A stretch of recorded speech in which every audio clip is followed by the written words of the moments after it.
नमस्कार, dB lab Chhattisgarh में आपका स्वागत है। छत्तीसगढ़ की तमाम बड़ी खबरों के साथ मैं हूं सिमरन कौर। आइए देखते हैं आज की सुर्खियां। छत्तीसगढ़ में कोरोना की स्थिति हुई डरावनी, 24 घंटे में दुगने हुए मरीज। अनेक जिलों में नाइट कर्फ्यू और धारा 144 हुई लागू। भारतीय रेलवे ने मेल एक्सप्रेस ट्रेनों का 6800 स्टॉपेज किया खत्म।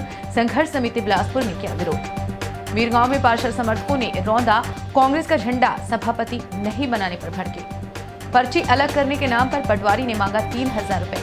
किसान ने बनाया वीडियो और कर दिया सोशल मीडिया पर वायरल। अब खबरें विस्तार से। छत्तीसगढ़ में कल 27 जिलों से 1000 से भी अधिक कोरोना के नए मरीज मिले हैं। वहीं 3 लोगों की इस बीमारी से मौत भी हुई है। कोरोना के बढ़ते मामलों को देखते हुए मुख्यमंत्री भूपेश बघेल ने कलेक्टर्स और पुलिस अधीक्षकों को सख्त एक्शन लेने के लिए कहा है। छत्तीसगढ़ में कोरोना की स्थिति हुई डरावनी, 24 घंटे में दुगने हुए मरीज। अनेक जिलों में नाइट कर्फ्यू और धारा 144 हुई लागू। छत्तीसगढ़ में तीसरे लहर ने आने का संकेत दे दिया है। बता दें कि कोरोना वायरस संक्रमण के बढ़ते ग्राफ और ओमिक्रॉन वेरिएंट के खतरे के मद्देनजर छत्तीसगढ़ सरकार ने नई पाबंदियों का ऐलान किया है। छत्तीसगढ़ के सीएमओ ने गाइडलाइंस जारी करते हुए कहा है कि हर जिले में जुलूस, रैलियों, सार्वजनिक समारोहों, सामाजिक, सांस्कृतिक और खेल योजनाओं पर प्रतिबंध लगा दिया गया है। इसके बावजूद कोरोना के केस लगातार बढ़ रहे हैं। प्रदेश में 1059 नए कोरोना के केस सामने आए हैं, जबकि 3 लोगों की कोरोना से मौत हो गई है। इसे देखते हुए कई पाबंदियां लगा दी गई हैं। एक के बाद एक लगातार 9 जिलों में पाबंदियां लगा दी गई हैं। इसमें महासमुंद, मुंगेली, कवर्धा, कांकेर, कोरिया, बालोद, रायगढ़ और बलौदाबाजार में धारा 144 लागू कर दी गई है। 4% से अधिक संक्रमण वाले जिलों में स्कूल, पुस्तकालय, आंगनबाड़ी बंद कर दिए गए हैं। ऐसे जिलों में नाइट कर्फ्यू भी लगाए जा रहे हैं। इसके साथ ही सभी जिले के कलेक्टर एक्शन मोड पर आ गए हैं। बिलासपुर रेलवे संघर्ष समिति ने भारतीय रेलवे पर बड़ा आरोप लगाया है। भारतीय रेलवे आपदा को अवसर में भुनाने का काम कर रही है। रेलवे के द्वारा देश भर के 6800 रेलवे स्टेशनों से मेल एक्सप्रेस जैसे ट्रेनों का स्टॉपेज हटा दिया गया। रेलवे संघर्ष समिति के सुदीप श्रीवास्तव ने प्रेस वार्ता कर यह जानकारी दी। उन्होंने आरोप लगाया कि भारतीय रेलवे कोरोना गाइडलाइन के नाम पर आम लोगों की तमाम सुविधाओं पर कटौती कर रही है। रेल मंत्रालय ने अभी हाल में सभी यात्री गाड़ियों को सामान्य रूप से चलाने के निर्णय के साथ साथ एक बहुत ही बड़ा जन विरोधी फैसला लिया है, जिसके तहत विभिन्न यात्री गाड़ियों के 6800 से अधिक स्टॉपेज बिना किसी को बताए समाप्त कर दिए गए हैं।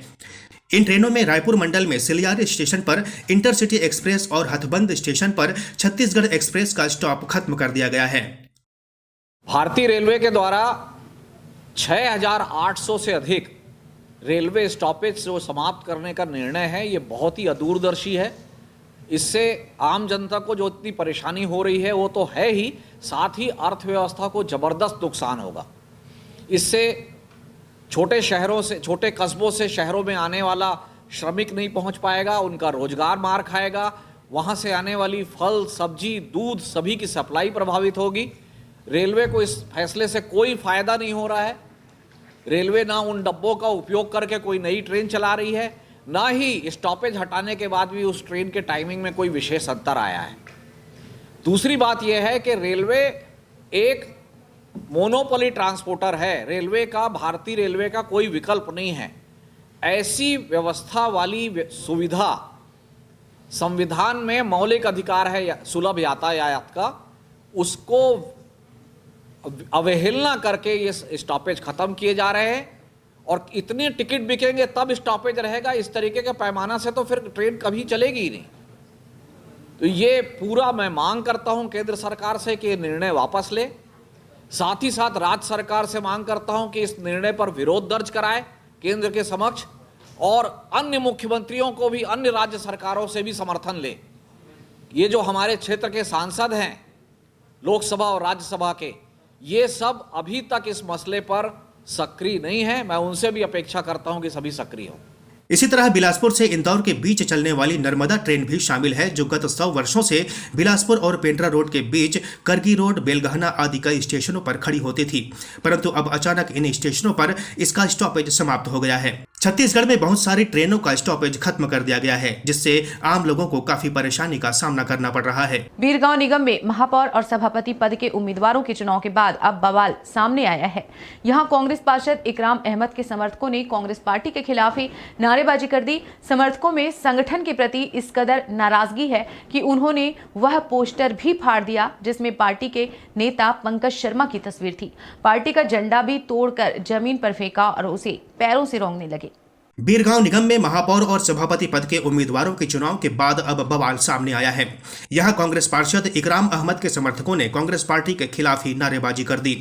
समर्थकों में संगठन के प्रति इस कदर नाराजगी है कि उन्होंने वह पोस्टर भी फाड़ दिया जिसमें पार्टी के नेता पंकज शर्मा की तस्वीर थी। पार्टी का झंडा भी तोड़कर जमीन पर फेंका और उसे पैरों से रौंदने लगे। यह सारा बवाल बीरगांव के वार्ड नंबर 28 में देखने को मिला। इकराम अहमद इसी वार्ड से पार्षद का चुनाव जीते हैं। कांग्रेस में इकराम अहमद का नाम सभापति पद के लिए सबसे ऊपर था, मगर अंतिम समय में कृपाराम निषाद को चुना गया। इसे लेकर बवाल के हालात देखने को मिले। जांजगीर चांपा जिले में एक और पटवारी का रिश्वत मांगने का वीडियो वायरल हो रहा है, जिसमें पटवारी द्वारा नामांतरण के बाद पर्ची अलग करने के नाम पर किसान से 3,000 रुपए मांगे जा रहे हैं। हसौद क्षेत्र के गुजिया बोर्ड और मलदा हलका के पटवारी मोहन मरकाम के द्वारा किसान से नामांतरण के बाद पर्ची देने व उसमें किसान का नाम चढ़ाने की एवज में 3,000 रुपए की मांग की गई। पटवारी यह भी कह रहा है कि पैसे देने के बाद उसकी कोई पेशी नहीं होगी, जिसकी जिम्मेदारी वह लेगा। दूसरे वीडियो में पैसे देने का भी एक हिस्सा नजर आ रहा है।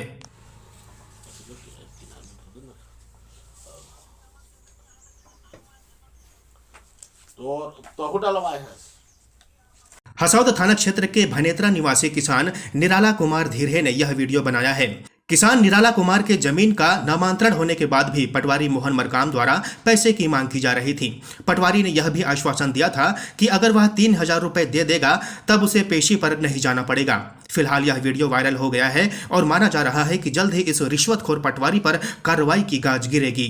रायपुर में हुए धर्म संसद में महात्मा गांधी को अपशब्द कहने और सांप्रदायिक सौहार्द बिगाड़ने के आरोपों में बंद संत कालीचरण को अब महाराष्ट्र पुलिस ने ट्रांजिट रिमांड पर लिया है।